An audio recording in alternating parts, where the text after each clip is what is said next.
Alright, hello. We are on the Hermit today, which is key number 9, card 8. The Hermit. The Hermit. Yod, I-J-Y, value 10, means the hand of man. It is the open hand. It is in contrast distinction to Kaf, the closed one, which follows it in the alphabet. Yod indicates power, means direction, skill, dexterity, but it is the sign rather of tendency, aptitude, inclination, predisposition, or potency of actual activity.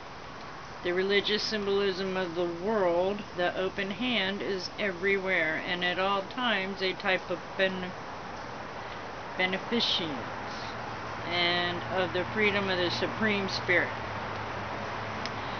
In the Kabbalah, this letter has special importance because it is the initial letter of the tetragrammation, T-E-G-R-A, tetragrammation,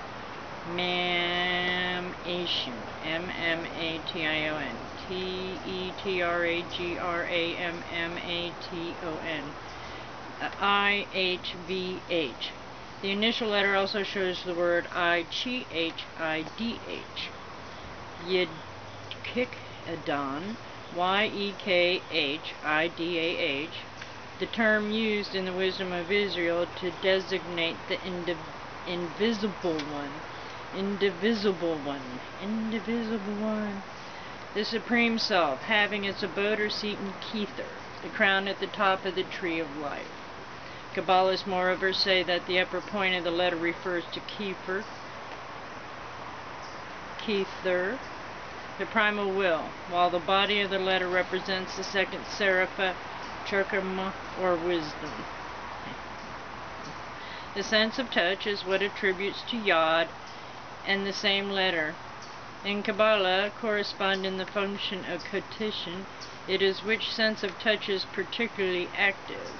Esoterically, the letter Yod corresponds to the experience of union with the Supreme Self, the true I Am of the cosmos.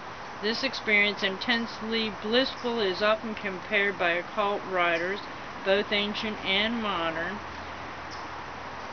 to the intense physical ecstasy of the sex embrace. Prudes may quarrel with this comparison. Let them read the Song of Solomon, the mystical poetry of the Persian Sufis, or some of the narratives of the Christian mystical experience, and they will learn that some of the best minds of the human race have not scrupled to employ intensely erotic imagery in their own endeavors to describe the bliss of union with the One. North below is the direction attributed to the Kabbalists of Yod. On the cube of space, it is the lower boundary of the northern face, the northern boundary of the lower face. It joins the lower ends of the vertical lines northeast, which is the Emperor, and the northwest, which is Justice. One reason for this attribution is the destruction of the error symbol in the key 16 north, one of the elements of mystic experience. Furthermore, that experience depends on certain transformations of the Mars force in the physical body, and these transformations are affected by the subconsciousness, which is below. Again, mystic experience is supreme expression of subconscious processes of memory and association, which is the High Priestess, which is also below. When we most perfectly remember ourselves, we experience this blissful merging of personal consciousness with the universal. Virgo, the Virgin, a multiple or common earthly sign, is attributed to the letter Yod. It is ruled by Mercury, key 1, the magician, and is also the sign of the Mercury exalted. Virgo is dominated, therefore by self-conscious initiative, and represents the state in which the highest manifestation of self-consciousness is experienced. This state is what the Bible calls heaven. Therefore, Jesus said, in heaven there is neither marriage nor giving in marriage, because in the blissful state of union there is no sense of otherness or separation. This corresponds to the idea of virginity connected with the Son. In the state of consciousness, we now are considering all distinctions of separate personality, and consequently, all distinctions of sex are completely obliterated.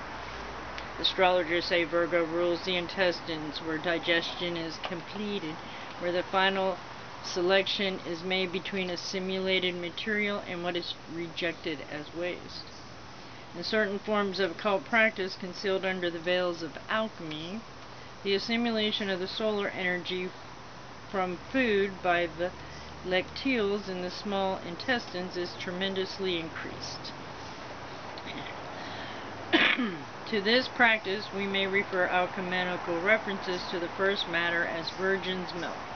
Prepare under the regime of mercury to the processes of purification, P-U-T-R-E-F-A-C-T-I-O-N, symbolized by the black dragon, the convulsions of the intestines and the darkness of the abdominal cavity, and to the fact that it is visible as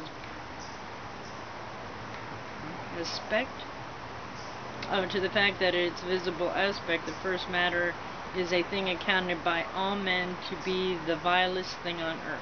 Well, that's sad. Intelligence of the will is mode of consciousness attributed to the letter Yod, say the Kabbalists. It prepares all created beings, each individually, for the demonstration of existence of primordial glory. This demonstration is the experiences heretofore described. The primal glory is that of Supreme Self. The word translated above as will means primarily delight, and has for supplementary meanings pleasure, intent, purpose, determination. Thus we find that all descriptions of mystic experience agrees that it is first-hand knowledge of an infallible glory, of an unspeakable bliss, and of an intensely certain and definite thought, incommunicable knowledge of the meaning and tendency of the cosmic life process. In this experience, the question, what is it all about, is settled once and for all. In it, too, the knowledge that there can be but one free will of the universe, in the universe, of which free will all things and creatures are personally expressions, and I acknowledge established forever.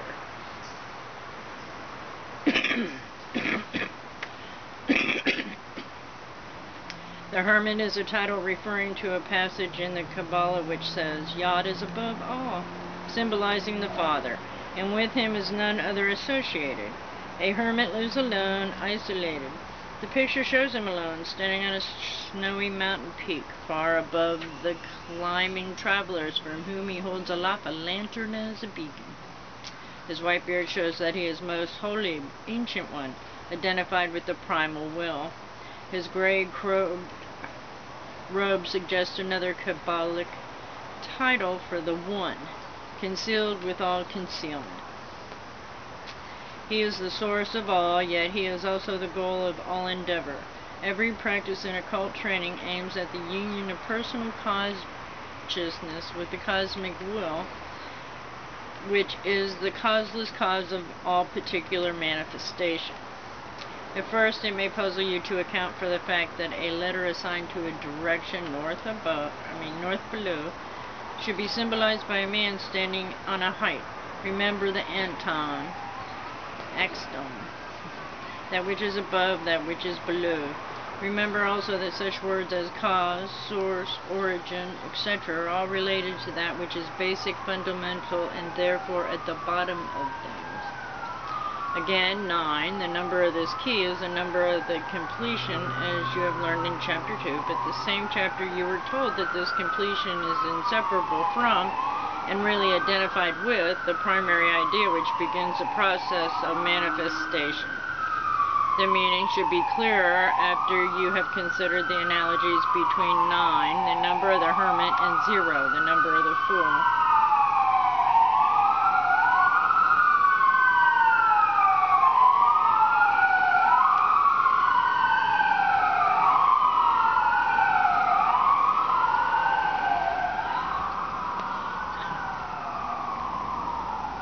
The sign which precedes all manifestation is 0, and 9, final figure of the digital series, denotes completion, perfection, and realization.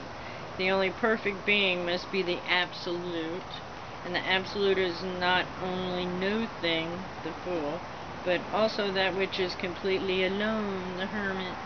Perfection is prior to and behind all manifestation, yet is also beyond and above all things.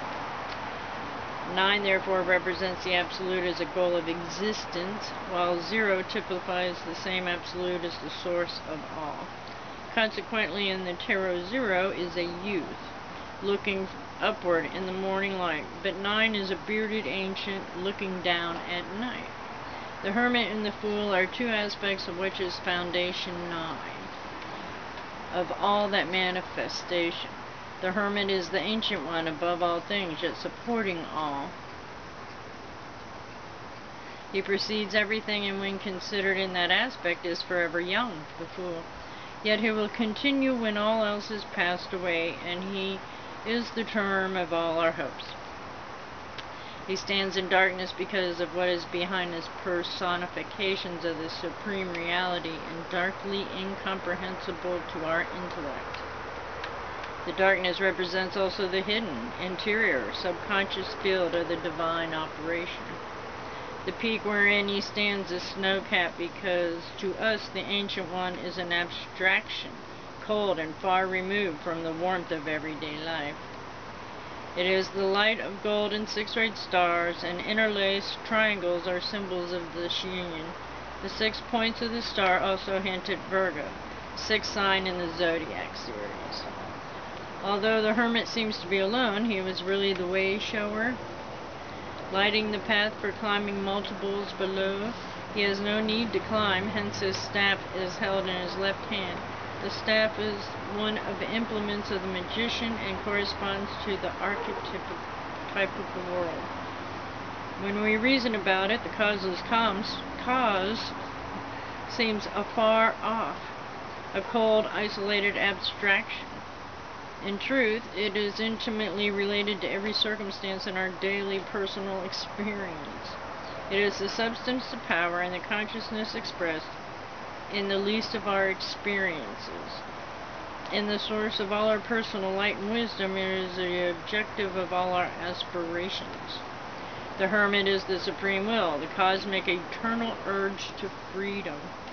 Union with that is the highest result of the operation of the law of the subconsciousness, responds to the initiative, to the suggestions of the self-consciousness. Only through the working of the subconscious body transforming powers may our bodies undergo the subtle changes which make them fit vehicles for union with the Supreme Spirit. This is why Mercury, ruler of Virgo, is also exalted or sublimated in that sign. Mercury is the magician and the self-training at the right interpretation of experience. In concentration, the manipulation of subconsciousness is what bears fruit, finally in union with what is pictured here as the Hermit. In this union, the sense of personal self is lost, and one knows nothing but the I Am self. Hence, occult teachings frequently call this experience isolation, exactly what the title of key number 9 implies. Psychologically, this is a state of being conscious that all volition, V-O-L-I-T-I-O-N, is universal rather than personal. It includes first-hand knowledge of the law of the eternal freedom of the true self.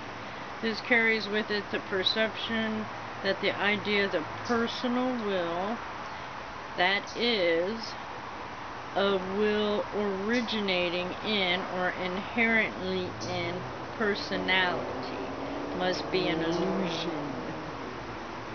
This consciousness, the demonstration of existence in the primordial glory, is the basis of the mighty works of Eps, the fountain for the miracles which are the evidence of genuine sainthood.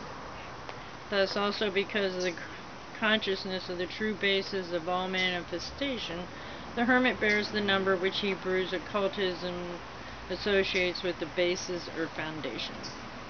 This number 9 should be remarked is also the number which the Kabbalah subscribed to the reproduction organ of the Adam Quadam, the archetypal man. For the sages agree that through intelligence of will seem to be the outcome of personal effect and aspiration.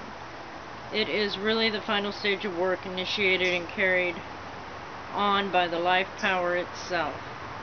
That work, they say, one in which the heavenly man produces himself in the image of the earthly.